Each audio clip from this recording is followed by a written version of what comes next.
Hello. How is everybody doing? How are the kids? How is life? How are you? Let me know in the comments below. Today we're going to be taking a personality test. Now, some of you guys who have been following me for a while know that I like reading self-help books. I like doing self-help things. I like anything that helps make me a better person. In fact, even with things like panic disorders, anxiety disorders, OCD, body dysmorphic disorder, as well as what is the other thing that my psychologists and counselors told me I had? Oh, ADD. Even with all of those things, I attribute being able to function like a somewhat normal human being to my pursuit in self-help and self-development. And when I read self-help books and self-development books, sometimes they recommend personality tests. So every once in a while, I like to take personality tests. One of the ones that I'm going to be taking today is called the Myers-Briggs personality test, also known as the 16 personalities. And I'm going to read here a little bit about what that is. The Myers-Briggs personality type indicator is a self-report inventory designed to identify a person's personality type, strengths, and preferences. The questionnaire was developed by Isabel Meyer and her mother, Catherine Briggs, based on their work with Carl Jung's theory of personality types. I've taken this before. It's been a while. Out of all the personality tests that I've taken before, I feel like this is the most accurate. I mean, all of them are accurate to some degree, but I think this one is my favorite. So we're gonna go ahead and go to 16personalities.com. It's, like I said, it's free. You could take the test. Here we go. Now, before I take the test, I will say that I'm going to go through as much of the test as possible with you, but it is kind of a longish test, so depending on how long this is in the final edit, I might skip a couple of the questions, but every once in a while I'll chime in and actually talk about some of the questions that I'm answering. So, the first one is, you enjoy vibrant social events with lots of people. I do not. No, I disagree. I'm a very introverted person. It's not that I don't like people, but I don't like a huge group of people. I would rather hang out with just maybe 5, at most 6 quality people. It drains my energy too much. So I actually am not a fan of too many huge social events. You often spend time exploring unrealistic yet intriguing ideas. Oh. Yes. Your travel plans are more likely to look like a rough list of ideas than a detailed itinerary. Yes. If you guys have ever had like this fantasy of traveling with me and Matt, if you're one of those detail-oriented people, you're probably not going to have fun traveling with us. Matt and I are very spontaneous. We'll buy a one-way ticket and then we'll be like, all right, we'll figure it out when we get there. We don't pick a place and then we're like writing down a list of things that we need to do or want to accomplish at the place. We just kind of go there and then we're like, yeah, we'll see how we feel. You often think about what you should have said in a conversation long after it has taken place. I used to, but not anymore. I usually don't dwell on the past as much. If your friend is sad about something, your first instinct is to support them emotionally, not try to solve their problems. I agree. Long ago, I realized that you can't solve other people's problems. People have to learn to solve their own problems, but that doesn't mean that you can't be there as support or be there for them emotionally. I think being there as a support and being there emotionally is different from trying to solve their problems. People usually are smart enough to figure out their own problems, but it does help to have somebody there to, you know, be a shoulder to cry on. People can rarely upset you. Yeah, I would say so. I'm not a very easily upsettable person. Even if I am upset by people, I usually can just put myself in their shoes and ask myself why they're the way they are. You rarely worry if you made a good impression on someone you met.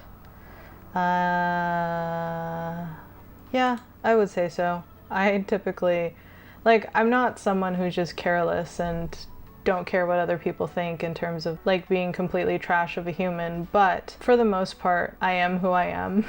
And I do my best to make a good impression. I do my best to be a good person. I do my best to be kind. But as long as I'm meeting those criteria, I'm not that hung up on what other people think about me. It would be a challenge for you to spend the whole weekend all by yourself without feeling bored. I 100% disagree. I love being by myself. I would say the people that I care about will say so, yes. You are still bothered by the mistakes you made a long time ago. Nope. Regret is a waste of time. Now, Regret is a waste of time, in my opinion, because mistakes are great. Mistakes are what teaches us how to be better. So instead of regretting the mistakes I made, I'd rather learn from it and improve myself. At parties and similar events, you can mostly be found farther away from the action.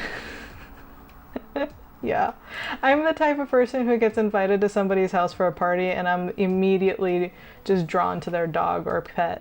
I will go hang out with a cat or a dog, especially if it's like a bunch of people I don't know. I'll be in a corner petting your dog. When you sleep, your dreams tend to be bizarre and fantastical. No, they're like weirdly realistic. Maybe it's because I'm so out there in reality. My dream self is like, here's a dose of realness. In your opinion, it is sometimes okay to step on others to get ahead in life? Absolutely not. If you make a mistake, you tend to start doubting yourself, your abilities, or your knowledge. No. No, you know what? I'll do the second disagree. Because sometimes, yes, I mean, I'm human.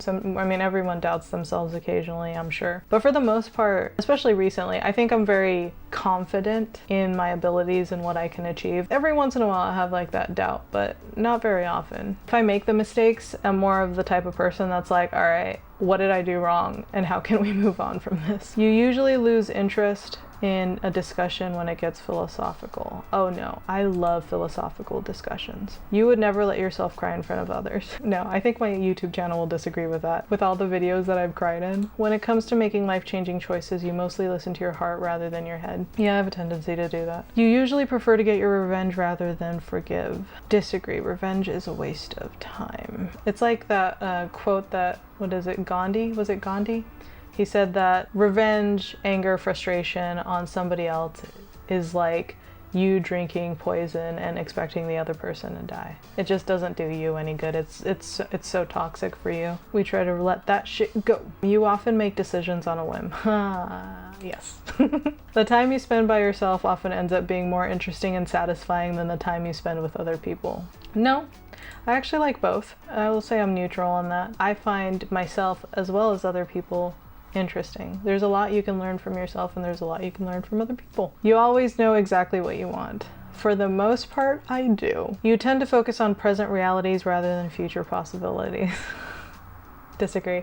I think the reason I get myself into so much trouble is because I keep thinking about the future so much rather than being in the present. I mean, being too much in the present is bad because you do have to think about the future, but also living in the future is not good as well. You need to find balance. When starting to work on a project, you prefer to make as many decisions up front as possible. I disagree. I somewhat have an overview idea of what I'm going to do. I have a tendency to just jump into the project. I mean, I guess it works for some people, but for me, things change so rapidly as the project progresses. Writing a list is more stressful to me because I'm like, it's not going as it was supposed to be based off of my list, and then I get stressed and frustrated. So rather than doing that to myself, I just have an overview idea of what I like to do or what the project is going to be, and then I just kind of figure it out as I go. You feel comfortable just walking up to someone you find interesting and striking up a conversation. I'm a lot more comfortable with it. Doesn't mean I'm super comfortable with it, but I'm a lot more comfortable with it. And it's also a habit I want to get better at too, because you know, if there's somebody interesting that I want to talk to, like if I don't talk to them, that could be a missed opportunity. So I feel like that's a really good skill to have. You often drift away into a daydream about various ideas or scenarios. Oh, yes, I do. You look after yourself first and others come in second. I disagree with that. I think that's also another reason why I have a lot of problems like I do, is that I have a tendency to try and nurture people, I guess. My friend says I have a very like motherly, nurturing personality. So like even with Matt or my family, if they call me up and they're like, I need something, I have a tendency to just drop everything I'm doing to go and help them. But I'm getting better at saying no. But yeah, I do have a tendency to put others first. You often contemplate the reasons for human existence or the meaning of life.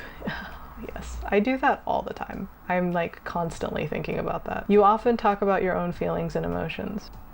Y'all know I do. I can't hide that. If I put disagree on that, you guys would be like telling me I'm lying, so I agree. You have got detailed education or career development plans stretching several years into the future. Absolutely not. Spending time in a dynamic atmosphere with lots of people around quickly makes you feel drained and in need of a getaway. I agree. It doesn't mean I don't like that atmosphere or I don't like spending time with a lot of people, but if I do get emotionally drained a lot faster. After a long and exhausting week, a fun party is just what you need. Absolutely opposite. I would rather play video games in the quiet at home with the lights dimmed down. You always consider how your actions might affect other people before doing something. I actually do, but that doesn't mean I don't do them. Like, I'll sit there and consider how it might affect people, and if I feel like it's going to affect somebody negatively in a big way, I will talk to them first before I make those actions. But for the most part, I will consider it, weigh my options, and then press forward. You rarely feel insecure. I feel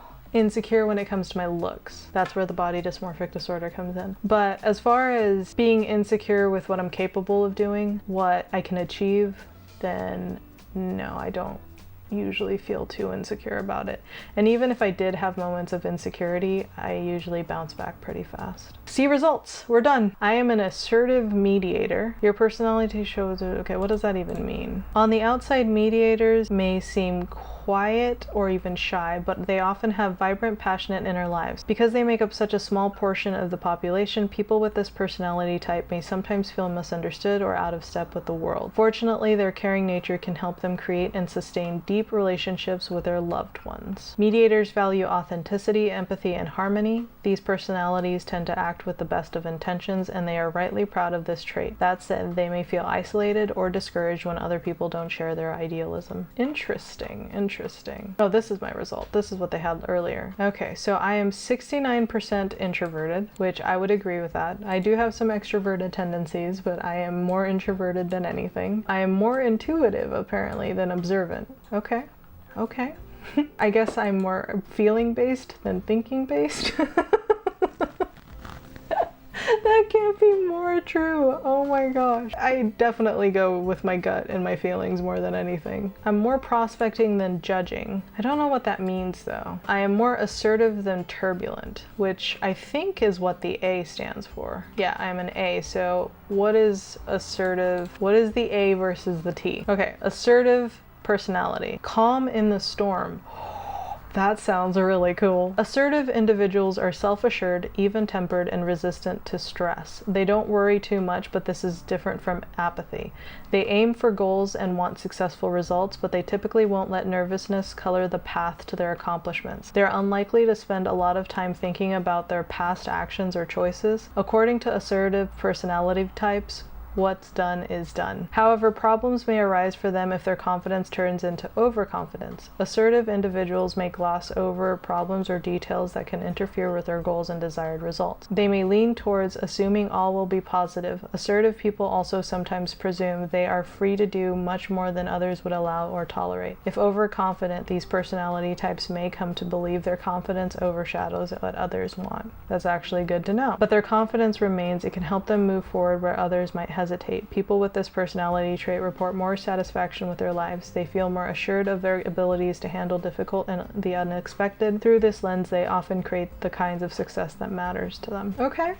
Cool. So what is turbulent? Power of stress activate. Turbulent individuals are success-driven, perfectionistic, and eager to improve. They are always trying to counterbalance their self-doubts by achieving more, just as they push themselves to become better. They're as likely to push their projects or efforts in the same direction. Turbulent personality types tend to notice little problems and often do something about them before they become larger ones. There are potential downsides to all this attention achievement, always feeling the need to do more, to have more, and to be more. Turbulent individuals can also get caught up in endless thoughts of criticism, slights, or regrets. This can either bog them down or motivate them to do better. Their sensitivity to potential problems can be useful unless that's all they think about and the problems clutter their attention. Turbulent personality types may compulsively scan for what might be wrong instead of keeping their eyes on more positive targets on what could go right. When my friends took this test, I have two of them that are in the same category as me, INFPs, except I was the only A and both of the other two were T's. I was the INFP but the assertive version, and my friends were the INFP but the turbulent version. So it's really cool to see the difference. I think our core personalities are actually very similar, but I do tend to be a little bit more assertive and more self-assured,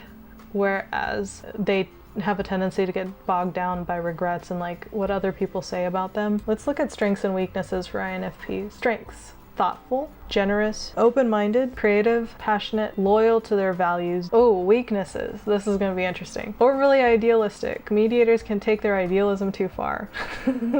That's so true. Self-critical, impractical, emotionally driven, conflict averse, difficult to get to know. Yup. Career paths. Many mediators long for a career that doesn't just take care of the bills, but also feels fulfilling. Oh my God, that's me. They want to spend their days doing something they genuinely love, preferably without too much stress or drama. How many times have I talked about this on this channel? This is one of the reasons why I'm doing YouTube. At times, idealistic mediators might struggle to find a profession that meets their practical needs and fulfills their dreams. They may drift in frustration, waiting for the perfect job to present itself, and eventually feel stuck or worried that they're not living up to their potential. That's why I just said fuck it and started YouTube, because I was like, if there is nothing out there for me that I'm going to be happy with, then I'm just going to create my own. Fortunately, mediators stand out for their creativity, independence, and sincere desire to connect with and help others. These traits can help them shine and find fulfillment in nearly any line of work. There's a place for everyone! Mediators can succeed nearly anywhere, but certain fields seem to be especially attractive to these personalities. With their curiosity and love of self-expression, many mediators dream of becoming writers. That's actually super true. I always wanted to be a writer. Ever since I was a little kid, I've always wanted to be a writer. That's actually my ultimate goal, is to write books. I don't know if I've ever talked about that on my channel. Richly imaginative mediators can infuse even the driest of fundraising or marketing materials with new life. Oh, that's probably why I like marketing and like all that kind of stuff. Conclusion. Few personality types are as poetic and kind-hearted as mediators. Their altruism and vivid imagination allow them to overcome many challenging obstacles, and more often than not, they brighten the lives of those around them in the process. Mediators' creativity is invaluable in many areas, including their own personal growth. Ooh. Mediators you may know. J.R. Tolkien, the guy who wrote Lord of the Rings, was an INFP. William Shakespeare, Bjork, Alicia Keys. A lot of these people are in the arts field, like musicians, writers. Tom Hiddleston, actor, he played Loki. In fact, look at that, he's got his Loki helmet with him. Julia Roberts, William Wordsworth, Johnny Depp. Frodo Baggins from the Lord of the Rings. Interesting. So, I am an INFP-A. If you guys are interested in taking the personality test for yourself, go to 16personalities.com. Let me know in the comments below what you ended up getting. Is there any other INFPs out there? I would love to know. There's that saying, birds of a feather flock together. So how many of you guys are INFPs and watch me because we have that connection? It'd be interesting, right? But one of the things that I will say is any personality test that you do, please take it with like a grain of salt. You know, this is just a base in the core of who you are. These personality tests should never determine what you're incapable of doing. I remember reading somewhere when I first took this test and I saw that I was an INFP that said that INFPs aren't really good in the business world because you have to be a little bit more like, you know, hard-headed, more logical, more straight to the point. But there is a place for everybody in any field. The only difference is based off of your personality, you may have to work harder than other people or may have to do things a certain way than other people normally do it. One of the things that I love about these is looking at the strengths and weaknesses, because the strengths I can use to push forward in life, but the weaknesses are just as important, because when you know what your weaknesses are, you can improve upon them and you can work on them and you try to become better. This is all for fun. It's really interesting. This is one of my favorite personality tests out there. So if you guys do take it, please comment down below what you are. Also, let me know in the comment section if this personality test, the results kind of explain me better. Does this match up to what you guys see every day? Basically what I'm saying is, do I make more sense now? All right, I love you guys. I will see you in tomorrow's video. Peace. Bye. Boop.